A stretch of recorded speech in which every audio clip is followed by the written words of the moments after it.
கர்த்தர் ஆபிராமை நோக்கி, நீ உன் தேசத்தையும் உன் இனத்தையும் உன் தகப்பனுடைய வீட்டையும் விட்டு புறப்பட்டு நான் உனக்கு காண்பிக்கும் தேசத்துக்கு போ. அல்லேலூயா. காண்பிக்கிற தேசத்துக்கு போன்னு சொல்றாரு. யாரு இவர் பார்த்தீங்கன்னா நம்ம புது வருஷ மெசேஜில் பார்த்தோம். இவர் ஒரு கல்தேயர் குடும்பம். அவங்க ஒரு பூசாரி குடும்பமாக இருக்கிறாங்க. சிலைகளை உருவாக்குற ஒரு குடும்பம். இந்த குடும்பத்திலிருந்து கர்த்தர் அவரை அழைத்தார். இப்பொழுது பிரிக்கிறார், அதாவது தெரிந்து கொள்கிறார். அழைத்து தெரிந்து கொள்ளுகிறார்.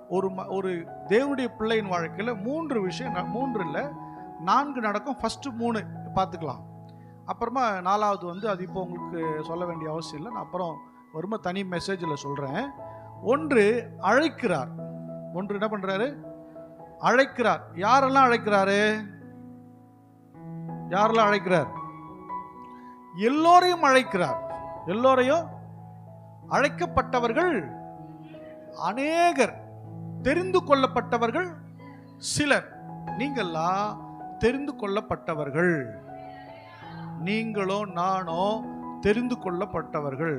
நம்புறவங்களாம் நல்ல கரங்களை தட்டி ஒரு அல்லேலூயா சொல்லுங்க சத்தமா. அல்லேலூயா. நாமெல்லாம் சூசன் பீப்புள்ஸ். நம்ம கர்த்தர் தெரிந்தெடுத்திருக்கிறார். நம்ம சூஸ் பண்ணியிருக்கிறாரு. நிறைய பேருக்கு அழைப்பு கொடுத்தார். இந்த பட்டணத்தில் இருக்கிறவங்களுக்கு நிறைய பேருக்கு தேவன் அழைப்பை கொடுத்தார். ஆனா அதிலே இங்க உள்ள வந்தவங்களை தெரிந்து கொள்ளப்பட்டவங்க மட்டும் இங்க இருக்கிறீங்க, மற்றவர்கள் வெளியே இருக்கிறார்கள். அல்லேலூயா. இப்போ இந்த தெரிந்து கொள்ளப்பட்டவர்கள் அப்படின்னாவே ஸ்பெஷல் தான். அல்லேலூயா. தெரிந்து கொள்ளப்பட்டவங்கனாவே ஸ்பெஷல் தான். தேவன் உங்களை தெரிந்தெடுத்திருக்கிறார். தெரிந்து கொள்ளப்பட்ட ஒவ்வொருவர் மேலும் தேவன் ஒவ்வொரு திட்டங்களை வச்சிருக்கிறார். அல்லேலூயா. பழைய ஏற்பாட்டில் கர்த்தர் நிறைய பேர் தெரிஞ்சிட்டு இருக்கிறார். தெரிஞ்செடுத்தவங்கன்னா ஒரே வேலையை தான் செஞ்சாங்களா? பாருங்க, இல்ல. நோவா கப்பல் செய்தார். ஆபிரகாம் என்ன செய்தார்? ஆத்தும ஆதாயம் பண்ணாரா? இல்லை. ஆபிரகாம் அவர் கொடுத்த தரிசனத்தின்படி அவர் போக சொன்ன இடத்துக்கெல்லாம் போனார். பலிபீடங்களை ஏற்படுத்தினார். யோசேப்புக்கு தரிசனம் கொடுத்தார். அவருக்கு என்ன பண்ணாரு? அவரை கொண்டு போய் அதிபதியா வச்சார். ஒவ்வொருத்தரையும் தாவீது தெரிஞ்சுக்கிட்டார். அவர் ராஜா ஒவ்வொருத்தருக்கும் ஒவ்வொரு வேலையை கொடுத்தார். அப்படின்னா நம்ம புரிஞ்சுக்கணும், தெரிந்து கொள்ளப்பட்ட எல்லாருக்கும் ஒரே மாதிரி வேலை கிடையாது. எல்லாருக்கும் ஒரே மாதிரி வேலை கிடையாது. ஒவ்வொருத்தருக்கும் ஒவ்வொரு மாதிரி வேலை. சொல்லுங்க, ஒவ்வொருத்தருக்கும் ஒவ்வொரு மாதிரி வேலை. ஆமா.